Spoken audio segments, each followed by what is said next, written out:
everyone, ready for a deep dive. Today we're tackling a classic, The 7 Habits of Highly Effective People. Stephen Covey, the author, he gives us way more than just tips. It's a whole philosophy for life, really. It's a book that's helped millions of people. Yeah. And one thing that really stuck with me was this idea, imagine your own funeral. Okay. What would you want people to say? About you, I mean. What impact did you make? Thinking about that, well, it helps you focus on what really matters. And trust me, there's so much more where that came from. Right, you have to kind of define your own success. Exactly. Covey talks about this, a character ethic idea. Yeah. So basically, it's not about the fancy stuff you own or awards or even like accomplishments, It's deeper than that. Yeah. It's about who you are at your core. Things like integrity, courage, being humble, fair. And that's where these 7 habits come in. They're like the blueprint to build that strong foundation you were talking about. I like that, a blueprint. So habit number 1 is all about being proactive.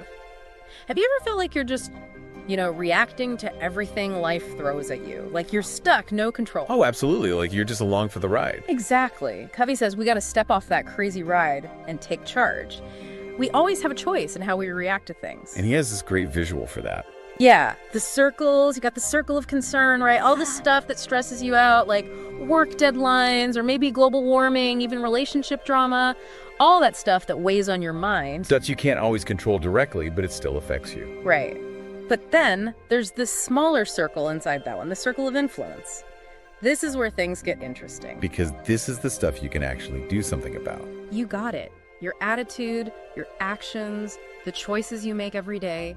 Proactive people put their energy here. Instead of worrying about things they can't change. It's like that serenity prayer, right? Accepting what you can't change, having the courage to change what you can, and the wisdom to know the difference. Covey provides the tools to really live that out, not just say the words. Now, habit 2, this one's a little mind-bending, I'll be honest. It's called Begin with the End in Mind. It's about living intentionally, not just drifting through life. Yeah, like having a roadmap, instead of just wandering aimlessly. And remember that funeral visualization? Covey suggests creating a personal mission statement, like a compass to guide your choices. So powerful, having that clear set of guiding principles. Okay, so you've got your values figured out, you've got your mission statement. Now, how do you actually make it all happen? It's all about action. That's habit 3. Put first things first. It's about time management and knowing what really matters. But it's deeper than just making to-do lists. It's about living your values every day. Covey lays out this time management matrix with 4 quadrants, right? Each one representing a different way we use our time. So quadrant 1, that's for urgent and important things. Crises, deadlines you can't miss, putting out fires, basically. And then there's quadrant 3.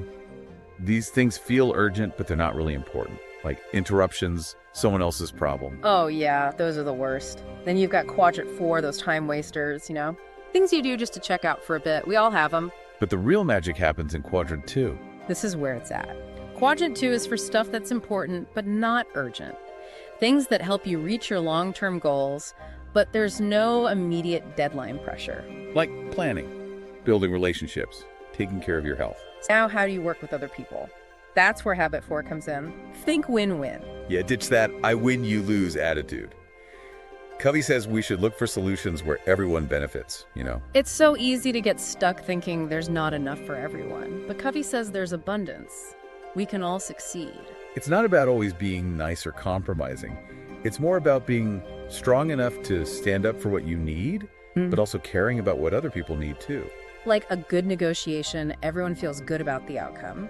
It shows how important listening is, which is habit 5. Seek first to understand, then to be understood. It's about really listening, not just waiting for your turn to talk. Sometimes I catch myself forming my response before the other person's even finished. Haha, yeah. But Covey says we should listen with empathy, trying to get what the other person's feeling, not just their words. Like putting yourself in their shoes, really seeing their point of view. It can make such a difference, especially in tough conversations. Now tap into synergy. Habit 6. Synergize. This is where things get exciting.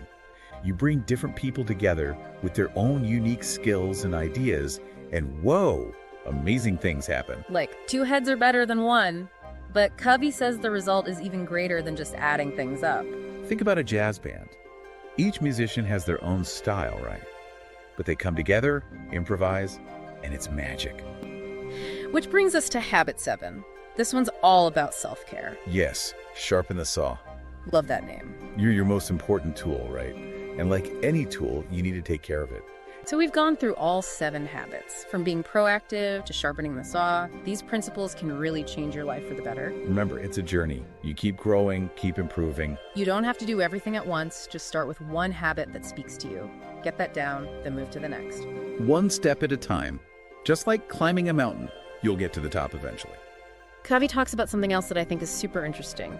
Dependence, independence, and interdependence. Dependence is relying on others. Independence is doing things yourself. Right. But interdependence, that's the highest level. We can achieve more when we work together, using our strengths, supporting each other. So where are you on that spectrum right now? And where do you want to be? These 7 habits, they're like a guide to help you move from dependence to independence